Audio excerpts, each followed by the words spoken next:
Coucou. Bonjour et bienvenue sur la chaîne Data qui est Chouette. une chaîne dédiée à la présentation des services data. Aujourd'hui, accompagné de Vincent et de Romain, tous les trois, nous sommes Cloud Solution Architect Data AI chez Microsoft. On va vous parler de la fabrique capacité métrique app. Qu'est-ce que c'est? Comment l'interpréter? Comment l'utiliser? En effet, on connaît la métrique SAP pour l'analyse de l'usage des ressources des capacités premium. Aujourd'hui, elle est aussi utilisée pour l'analyse des ressources des capacités Microsoft Fabric. On va voir plus en détail comment l'utiliser. Vincent va nous montrer finalement des exemples concrets pour que vous puissiez analyser combien vous consommez de capacity unit sur vos capacités premium comme Microsoft Fabric. Donc cette application qui est disponible via le portail donc Fabric et Power BI, c'est une application qui s'installe pour pouvoir faire le suivi de nos consommations. À première vue, elle peut paraître un petit peu compliquée. Elle est composée de plusieurs indicateurs. Et donc l'objectif, c'est de comprendre dans un premier temps le lien entre ce que je vais développer et la consommation de mes ressources. Et ensuite, on va voir comment ça s'interprète dans l'application. Donc nous voilà dans le portail de Microsoft Fabric, au sein d'un workspace. Dans ce workspace, on a des éléments, un modèle sémantique et un rapport. Donc pour faire le suivi de la consommation de ces ressources au fur et à mesure du temps, ce qu'il va falloir faire dans un premier temps, c'est récupérer l'app. Donc pour récupérer l'app, je vais aller sur le bouton Apps et je vais pouvoir ensuite cliquer sur Get Apps en haut à droite. Là, ce qu'on peut voir, c'est que j'ai plusieurs versions de l'application qui sont disponibles. L'application se met à jour au fur et à mesure du temps par les équipes produits, et c'est toujours bien de récupérer la dernière version pour pouvoir faire le suivi, pour avoir les dernières informations dans un premier temps, et surtout les derniers indicateurs. Une fois que j'ai cliqué sur Get Apps, je vais avoir la liste des applications qui ont été développées par les équipes Power BI et les équipes Fabric, et on va pouvoir utiliser le bouton Search pour taper par exemple Fabric. Je vais pouvoir cliquer sur l'application que je veux obtenir, et ensuite l'installer. Pour pouvoir l'installer, je vais cliquer sur le bouton Get It Now, qui va me permettre de choisir, en fonction de certains paramètres, les informations que je veux. Si j'en ai déjà installé une, on va me poser la question de savoir si je veux l'installer par-dessus ou l'installer en parallèle de mes autres applications. Par exemple, ici, je vais pouvoir installer une copie de mon application dans un nouvel environnement.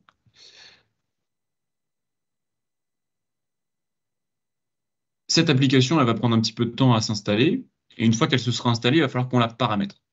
Pendant que ça se paramètre, ce que je vous propose, c'est d'essayer de faire le cheminement entre ce que je vais développer, ce que ça va consommer comme ressources sur mon poste, et ensuite la transposition entre les consommations de mon poste et la consommation sur le service Power BI et sur les services Fabric. Donc, je me retrouve dans Power BI Desktop avec un rapport que j'ai développé qui contient un ensemble de tables et différentes mesures. Sur ce tableau de bord, on va retrouver plusieurs indicateurs. Et il faut comprendre qu'il y a des indicateurs qui consomment plus de ressources que d'autres.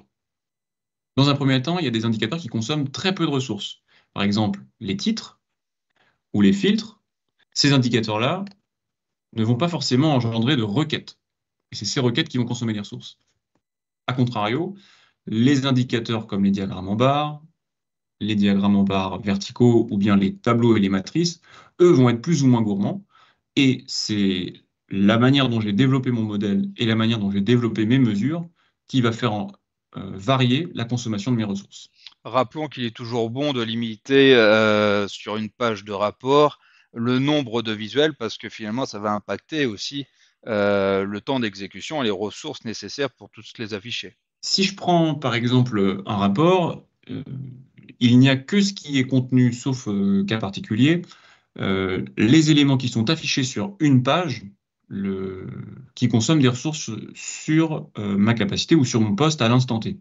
Ça veut dire que il est judicieux dans une analyse et dans une démonstration de découper comme une histoire finalement ces indicateurs en plusieurs pages parce que ça nous permet et d'une d'être plus clair et en plus de consommer moins de ressources.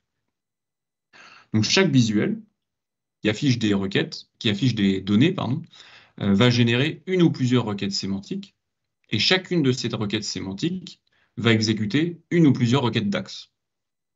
Plus les requêtes sont compliquées, et plus les requêtes DAX le seront aussi, Et la quantité de requêtes calculées en simultané, elle est donc proportionnelle au nombre de visuels qu'on affiche sur une page.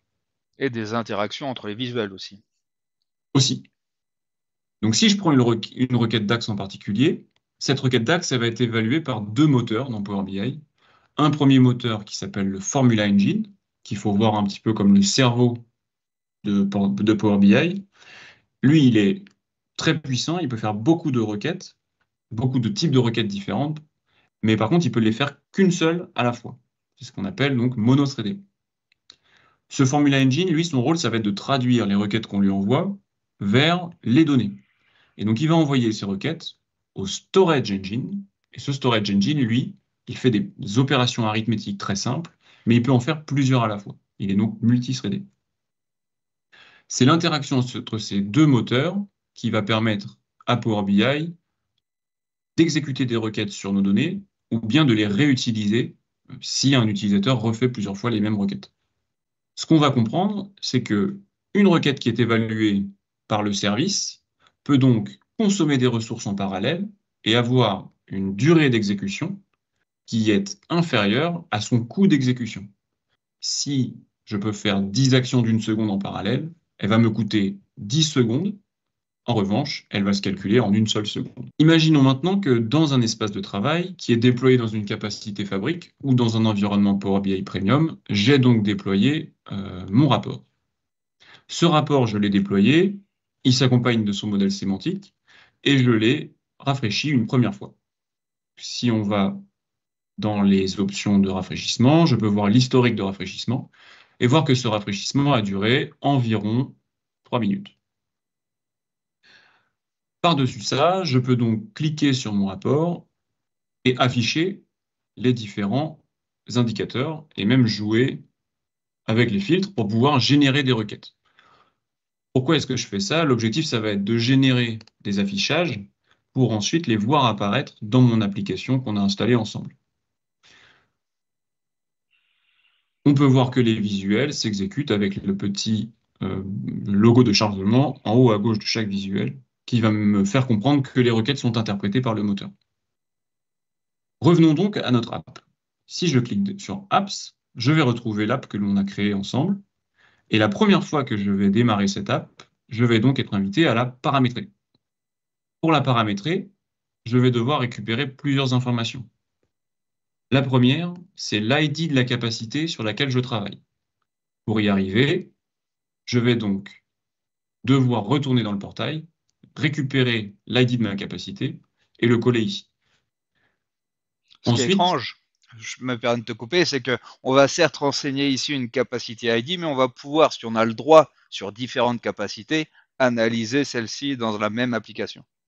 donc pour récupérer mon ID de capacité, je vais pouvoir, dans un nouvel onglet, aller le chercher par exemple en allant sur mon portail d'administration, en utilisant la roue crantée qui est en haut à droite, cliquer sur Admin Portal, Capacity Settings, en choisissant une capacité.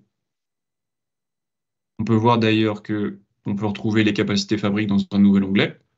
Cliquer sur ma capacité et dans l'URL, je vais retrouver ici l'ID de ma capacité. Donc ce qui va être important, c'est de prendre ce code, le copier et ici le coller pour pouvoir ensuite se connecter. Dans l'application, il y a différents connecteurs et l'objectif, ça va être de se connecter avec les identifiants qui ont un droit d'accès et un droit de lecture sur ces capacités. En général, ça va être votre compte d'administration. Une fois connecté, l'application va se déployer et prendre quelques instants pour pouvoir mettre en place les informations qui sont nécessaires à l'affichage des différents indicateurs. Prenons par exemple une application que j'ai déjà déployée. Donc, je reviens dans les apps et je vais cliquer sur une application que j'ai déjà installée. Qu'est-ce que j'y retrouve? J'y retrouve deux éléments, deux pages. La première qui me permet d'analyser le compute, donc c'est la consommation de ressources, et une deuxième page qui va me permettre de suivre le stockage. Le compute, pour pouvoir le comprendre, il faut qu'on soit capable de comprendre comment marche le fonctionnement d'une capacité fabrique.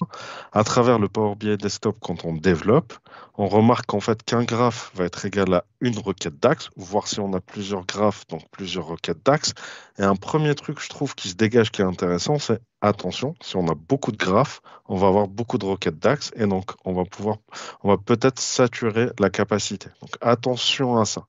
Et un deuxième point qui est intéressant, c'est qu'une fois qu'on a publié ça, donc ce qui se passe dans le desktop, on va pouvoir le retrouver, voire même analyser la consommation des ressources via la capacité app que tu nous as montré dans un premier temps. C'est bien ça. Donc, ce qu'on retrouve sur cette application, ce sont différents indicateurs. Ce qu'on va voir à plusieurs endroits, c'est notamment ce petit raccourci qu'on voit qui s'appelle CU. Les CU, qu'est-ce que c'est? En fait, les CU, ça représente la consommation des ressources dans une capacité fabrique. L'unité de calcul, c'est donc les CU par seconde. Ça veut dire capacity unit par seconde. C'est la quantité de calcul globalement que j'ai dans une seconde. La taille d'une capacité, c'est le nombre de CU dans chaque seconde. Donc par exemple, un P1, désormais, ça va s'appeler un F64. Et un F64, on a donc 64 CU dans une seconde. Pour simplifier les analyses et pour pouvoir être capable d'agréger les informations selon le temps et pouvoir suivre cette consommation au fur et à mesure des jours, on a agrégé le temps sur ce qu'on appelle un time point. Et un time point, c'est un ensemble de 30 secondes. La quantité de CU dans un seul time point, on va pouvoir donc multiplier la quantité de CU d'une capacité par 30 secondes. Et donc c'est pour ça qu'une capacité F64, ça propose dans un time point 1920 CU. Comment est-ce qu'on passe de l'affichage d'un rapport à du CU? Pour pouvoir être capable de mettre à la même échelle tous les artefacts, donc tous les items qu'on va déployer dans une capacité, un data flow, un notebook, un pipeline, un rapport, tous ces éléments-là vont consommer des ressources et la monnaie d'échange entre tous ces items, c'est ce qui va s'appeler donc les CU. Pour pouvoir le ramener à un usage et être capable de comprendre si on surconsomme ou si on sous-consomme nos ressources, on va donc pouvoir savoir si on a un pourcentage d'utilisation de nos ressources. Et ce pourcentage d'utilisation, c'est le ratio entre ce qu'on consomme et les CU qui sont disponibles. Enfin, il y a deux méthodes de consommation de ces CU. La première méthode, ce sont les activités interactives. Les activités interactives, c'est toutes les activités qui sont liées à l'usage de l'interface par un utilisateur. Donc, par exemple, l'affichage d'un rapport ou alors la consommation via Excel d'un modèle sémantique. Tout ça, ce sont des actions qui sont faites directement et donc qui consomment des ressources à l'instant T. Par opposition, on a donc les activités de background, qui sont des activités sur la durée, qui servent plutôt, elles, à préparer des données. Donc ça va être par exemple le rafraîchissement des modèles sémantiques ou alors le lancement d'un pipeline ou le rafraîchissement d'un data flow. Si je reviens donc à l'app, qu'est-ce qu'on va retrouver? On va retrouver dans un premier temps un filtre qui nous permet de nous placer sur la capacité qu'on veut monitorer. Ensuite, je vais avoir différents indicateurs. Un premier indicateur en haut à gauche qui me permet de savoir et d'analyser la consommation de ressources vis-à-vis de chaque type d'objet que j'ai déployé dans ma capacité. Donc, par exemple, on va retrouver en bleu nos datasets, ces modèles sémantiques, et en violet ici, des bases KQL. On va pouvoir analyser ces consommations et les comparer en termes de CU, donc l'unité de calcul, en durée, le temps que ça a pris réellement, en nombre d'opérations et en nombre d'utilisateurs qui ont utilisé les ressources. Ces visuels, ils sont sur donc les 14 derniers jours, et on peut les agréger et les avoir dans une maille par objet cette fois-ci. Donc c'est le tableau qui est en dessous. Ce tableau, il va me permettre d'analyser pour chaque item déployé. Donc, par exemple, on va retrouver ici notre rapport, la quantité de CU totale utilisée, 9469, et la durée totale sur le temps. Si je balade ma souris et que j'attends un petit peu, on a un tooltip qui va s'afficher avec le détail. Là, on peut voir que mes requêtes ont consommé 9000 CU, Et pour autant, les rafraîchissements de mes datasets ont consommé environ 5600 CU. Les CU, comme on l'a dit, c'est la quantité de ressources consommées. Il n'y a pas de lien de relation 1 pour 1 entre les CU et la durée, puisqu'on se rappelle tout à l'heure qu'on a pu paralléliser les actions. Donc on peut très bien consommer plus de CU sur une durée plus faible pour des rapports qui sont plus ou moins bien développés. Donc je comprends que là, les ressources sont virtualisées dans le service. Si on compare finalement avec le Power BI Desktop que tu as sur ta machine, on va consommer du coup des CPU, de la ressource mémoire pour transformer et analyser tes données, alors que dans Microsoft Fabric ou dans les capacités Power BI Premium, tu vas là consommer une ressource qui est virtualisée qu'on appelle les Capacity Units, et c'est comme ça que tu vas pouvoir voir si tu consommes plus ou moins toutes les ressources que tu payes ou au contraire si tu peux faire plus d'activités. C'est exactement ça. En fait, il y a une notion de virtualisation qui va permettre d'être analysée par cette application. Et l'objectif final de cette application, c'est de savoir si l'infrastructure qu'on déploie au service de notre analyse de données et notre data platform, elle est adéquate. Est-ce qu'elle est trop importante ou sous-dimensionnée? Et là, est-ce que tu n'aurais pas trop consommé là? Alors, ce qu'on peut voir, c'est que l'analyse des ressources, on l'a vu par item, on l'a vu au détail de chaque item, mais on peut la voir sur le temps. Et donc, on peut la voir grâce au visuel qui est en haut à droite. Donc, ce visuel, euh, il affiche des barres bleues, des barres rouges, qu'on va essayer de détailler, et il affiche une ligne horizontale qui est la ligne des 100%. Donc là, on peut voir que je l'ai franchi 2 fois, à 2 reprises, pour les opérations de background. Pour être plus précis et pour pouvoir détailler l'analyse, il y a aussi dans les filtres un axe de date. Donc je peux analyser par exemple sur la journée, la dernière journée, la consommation de mes ressources. Donc là, je vais pouvoir mettre un jour et donc filtrer uniquement les valeurs qui sont sur la dernière journée. Qu'est-ce que ça va m'afficher? Ça va m'afficher 2 indicateurs globalement. Un indicateur rouge, les opérations interactives, et on peut le voir qui est vraiment léger, les opérations de background qui sont détaillées ici. Je peux rapetisser les visuels, cliquer sur une barre et avoir le détail de la consommation sur cette barre. Au global, ce qu'on peut voir, c'est donc que les opérations interactives, à cet instant-là, ont consommé environ 30% de la consommation. Et si je passe ma souris par-dessus, je peux voir effectivement que j'ai 27% de ma capacité utilisée pour afficher mon rapport. Donc pour éviter les surcharges, il y a plusieurs choses qui ont été mises en place, et notamment ce qu'on appelle le smoothing, qui est le lissage des activités. Les activités interactives, elles sont lissées sur 5 minutes ou alors 10 time points. Un time point, c'est 30 secondes. Pour éviter du coup d'avoir un goulot d'étranglement lorsqu'un utilisateur affiche un rapport, on va prendre la somme des ressources utilisées par un utilisateur et on va les diviser par 10, ce qui va nous permettre d'étaler sur le temps la consommation. C'est pour ça que sur le visuel, on voyait plusieurs barres les unes après les autres. Pour les activités de background, cette fois-ci, on ne va pas la lisser sur 5 minutes, mais sur 24 heures. L'objectif étant donc de séparer un rafraîchissement qui pourrait mettre la capacité complètement à plat et du coup les découper sur toute la journée. Ce qu'on peut comprendre, c'est donc qu'un rafraîchissement qui a lieu à 8 heures du matin ou à 14 heures a le même poids en termes d'usage sur notre capacité et on a moins à s'embêter avec le suivi des rafraîchissements le matin ou à l'arrivée des utilisateurs sur la plateforme. Si je reviens donc à notre analyse, on peut retrouver nos différentes barres, et puis là, on pourra voir donc qu'on a 10 éléments qui sont ici. Ce sont les 10 time points sur lesquels ma requête est affichée.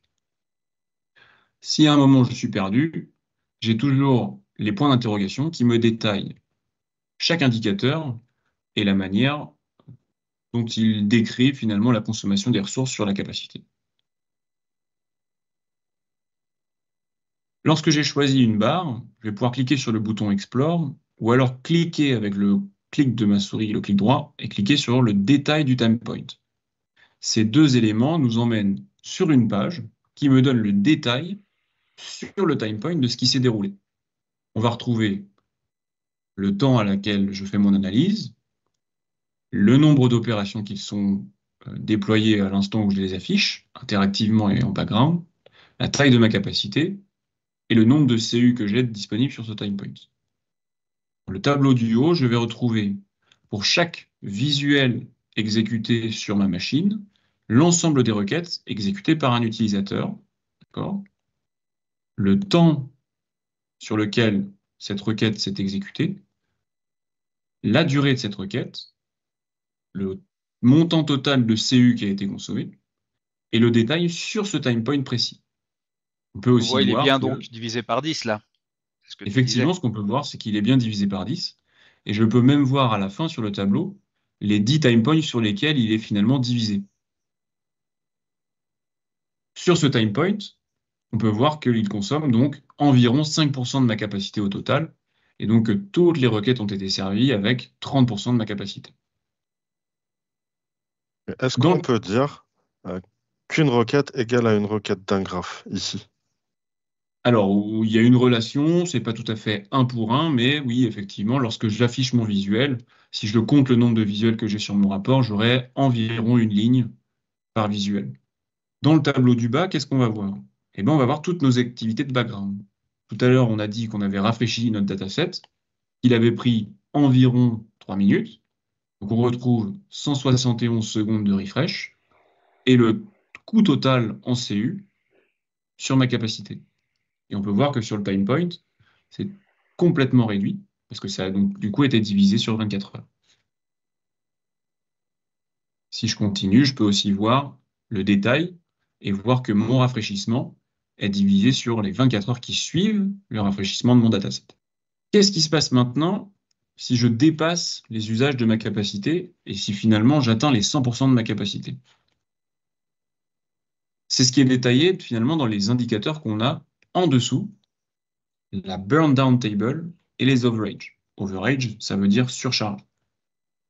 Dans le tableau de gauche, je vais retrouver en détail la surconsommation de mes ressources dans 3 colonnes différentes. Le add percentage, c'est ce que je consomme au-dessus de 100%. Ce add percentage, au fur et à mesure du temps, si je consomme trop de ressources, il va s'additionner pour atterrir dans la colonne cumulative. C'est ce qu'on peut voir ici dans ces captures d'écran. J'ai surconsommé 37% à l'instant T, et ces 37%, ils vont venir s'additionner à ces 55% qui sont ici. Et on va pouvoir voir dans le graphe qui est là une augmentation de cette surconsommation. Au fur et à mesure du temps, quand mes utilisateurs vont avoir fini d'utiliser mes ressources, on va voir que les consommations vont devoir être remboursées. Et c'est ce qui s'appelle le burn down. Si ma capacité est en dessous des 100% d'utilisation, je peux rembourser mes usages a posteriori. Ce qui me permet de consommer en avance des ressources sans avoir forcément d'impact sur mes utilisateurs et donc avoir une meilleure gestion de mes ressources. Très bien, donc je comprends qu'à un instant T, on va pouvoir consommer plus de ressources qu'on en a dans notre SKU, mais qu'au final, on devra bien payer notre dette et que si on ne consomme pas toutes nos ressources, celle-ci sera automatiquement payée par le service. C'est ça. En plus de cette notion de smoothing, c'est-à-dire lisser les événements au fur et à mesure du temps, on a cette notion, donc ce qu'on appelle de bursting. C'est le fait de pouvoir consommer en avance des ressources. Dans les diagrammes qu'on voit en bas, c'est ce qu'il va falloir qu'on suive, c'est-à-dire qu'on ne va pas forcément vouloir surconsommer nos capacités, parce qu'on va pouvoir à un moment dépasser de certains seuils. C'est ce qu'on appelle le throttling. Une capacité Power BI va déclencher plusieurs mécanismes pour vous empêcher finalement de surconsommer des ressources. Si on consomme à un instant T les ressources de la capacité avec 10 minutes d'avance, on va avoir un premier seuil qui va être déclenché, et c'est ce qu'on va pouvoir voir ici, qui s'appelle l'interactive delay. Toutes les requêtes envoyées par les utilisateurs sur le portail vont être mises en pause pendant 20 secondes avant d'être exécutées, ce qui permet pendant ces 20 secondes finalement de rembourser notre dette. Si on continue à surconsommer et qu'on dépasse 60 minutes d'avance, on va avoir ce qu'on appelle les interactive rejection. Ça veut dire que les requêtes des utilisateurs ne seront plus acceptées par le moteur.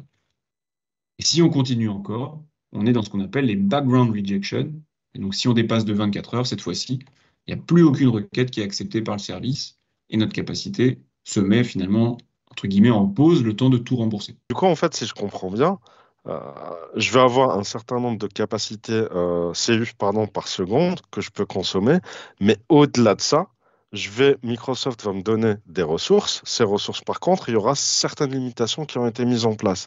Par exemple, pour tout ce qui est clic, rapport, navigation du rapport, ou interactif, pour être plus juste, entre 0 et 10 minutes, je n'ai aucune surconsommation ni pénalité, si je puis dire ainsi.